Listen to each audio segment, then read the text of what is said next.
अस्सलाम वालेकुम जी। सबसे पहले मैं आप लोगों का दिल से शुक्रिया अदा करना चाहती हूँ। जिस तरह कमेंट्स में आप मेरी हौसला अफजाई करते हैं और मेरी रेसिपीज़ को पसंद करते हैं और आप जहाँ भी होंगे खुश होंगे। आज मैं बनाने लगी हूँ बहुत ही मज़े का, बहुत ही टेस्टी एक स्नैक, बहुत ईजी तरीके से और बहुत ही कम चीज़ों के साथ ये स्नैक बनेगा। तो चलिए इसे बनाना स्टार्ट करते हैं। ये मज़ेदार सा स्नैक बनाने के लिए यहाँ पे सबसे पहले मैं एक मिक्सिंग बाउल ले लूँगी और उसके अंदर 1 कप के जितना ये मैदा डाल दूँगी और इसके साथ ही 2 टेबलस्पून इसके अंदर मैं कुकिंग ऑयल डाल दूंगी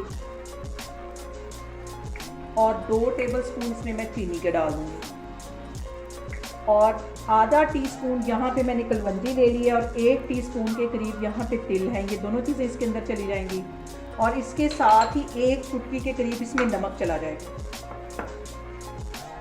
और इसको अच्छी तरह पहले मिक्स कर लेना है।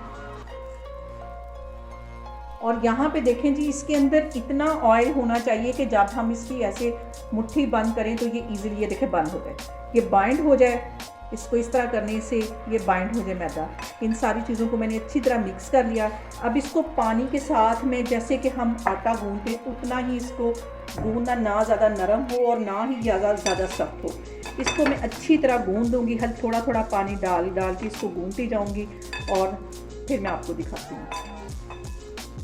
यहाँ पे देखें जी, आटा मैंने अच्छी तरह गूंद लिया है। इसको मैं 10 मिनट के लिए रेस्ट के लिए रखने लगी हूँ ताकि ये आटा अच्छी तरह सेट हो जाए। तो फिर मैं आपको 10 मिनट के बाद दिखाती हूँ। यहाँ पे देखें जी, आटे को रेस्ट के लिए रखे हुए मुझे तकरीबन 10 से 15 मिनट हो गए हैं। अब इसके 3 पेड़े बना लेने, एक ही साइज़ के 3 पेड़े बना लूँगी मैं। यहाँ पे देखें जी, इसी साइज़ के बाकी के भी 2 मैं बना लूँगी। तीनों पेड़े बना के मैं रखती जा रही हूँ, तो फिर मैं आपको दिखाती हूँ। यहाँ पे देखिए, काउंटर पे मैंने हल्का सा मैदा डस्ट कर दिया। इसकी मैं बिल्कुल बारीक सी रोटी बेल लूँगी। एक ही साइज़ की तीनों रोटियां बेल लेनी।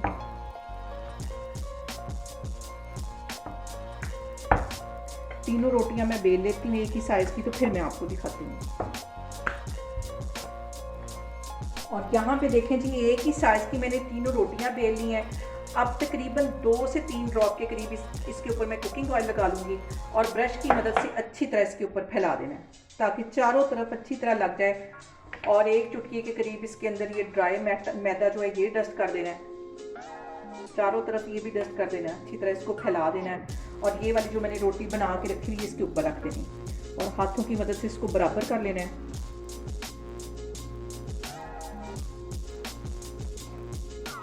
सारी रोटियां इस तरह सेट करते जाना है। अब इसके ऊपर फिर से मैं थोड़ा सा कुकिंग ऑयल लगाऊंगी, तकरीबन 2 से 3 ड्रॉप के करीब कुकिंग ऑयल डाल दूंगी और उसी तरह फिर मैदा इसके ऊपर डस्ट करना है और ब्रश की मदद से अच्छी तरह इसके ऊपर लगा देना है। फिर से इसके ऊपर मैं मैदा डस्ट करूंगी, इसको भी हाथों की मदद से अच्छी तरह फैला देना है। और ये वाली जो मैंने रोटी बना के रखी हुई है ये भी इसके ऊपर डाल दूंगी, इसको भी इसके साथ सेट कर देना है। और यहाँ पे फिर से मैं कुकिंग ऑयल हल्का सा लगाऊंगी, ब्रश की मदद से इसको अच्छी तरह फैलाऊंगी और ऊपर में ड्राई आटा जो है वो डस्ट कर दूंगी। और अब इसको अच्छे तरीके से रोल करते जाना है, ऐसे पकड़ के इसको रोल करते जाना है।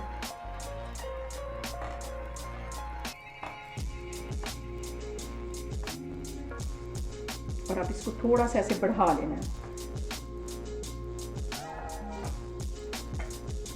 और इस किनारे पे मैं ऐसे हल्का सा पानी लगा लूँगी ताकि अच्छी तरह ये बाइंड हो जाए। और इसको अच्छी तरह रोल कर लेना है, इसको अच्छी तरह दबा देना है और थोड़ा सा इसको ऐसे बढ़ा लेना है।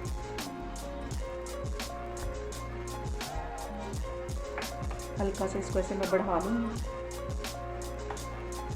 बहुत मज़े का ये स्नैक बनता है, बहुत ही टेस्टी। यहाँ पे देखें जी, रोल हमारा बन गया। अब इसको सेंटर में से मैं कट कर लूँगी और तकरीबन आधा इंच का फासला छोड़ के इसको इस तरह कट करती जाऊँगी। ये देखें, ऐसे ही सारे मैं कट करके एक साइड पे रखती जा रही हूँ।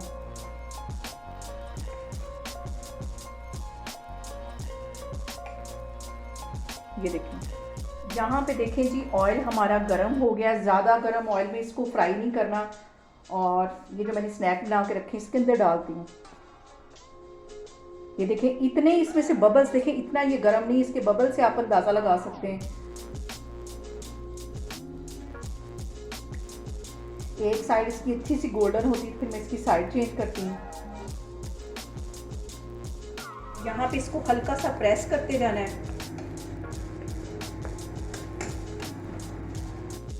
यहाँ पे मैं इसकी साइड चेंज करती हूँ और क्रिस्पी होने तक इसको मैं ऐसे ही फ्राई करती रहूँगी।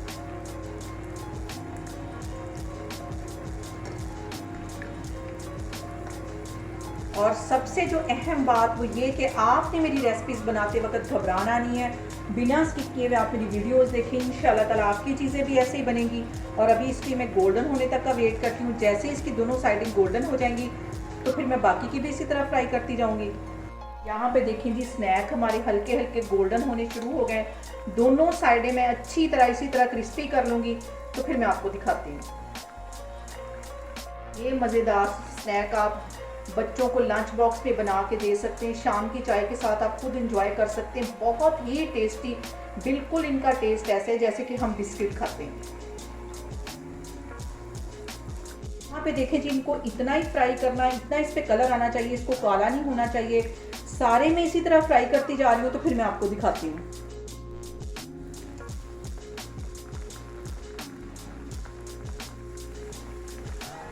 यहाँ पे मैं इसको तोड़ के आपको दिखाती हूँ कि कितने क्रंची और कितने, ये देखें कितने क्रंची हमारे ये स्नैक्स बने, ये देखें। और बिस्किट से ये कहीं मज़े के हैं, बहुत टेस्टी बनते हैं। यहाँ पे देखें जी मज़ेदार सी बहुत ही टेस्टी हमारे स्नैक बन के तैयार हो गए हैं। बहुत इजी तरीके के साथ मैंने आपके साथ इसकी रेसिपी शेयर की। आप लोग भी इसको लाजमी ट्राई करें और मुझे कमेंट्स में बताएं कि आपको मेरी रेसिपीज़ कैसी लगती हैं। और मेरी वीडियोस को ज़्यादा से ज़्यादा शेयर करें और अपना बहुत सारा ख्याल रखें। इंशाल्लाह ताला मैं एक और वीडियो में आपके सामने आऊँगी। अल्लाह हाफिज़।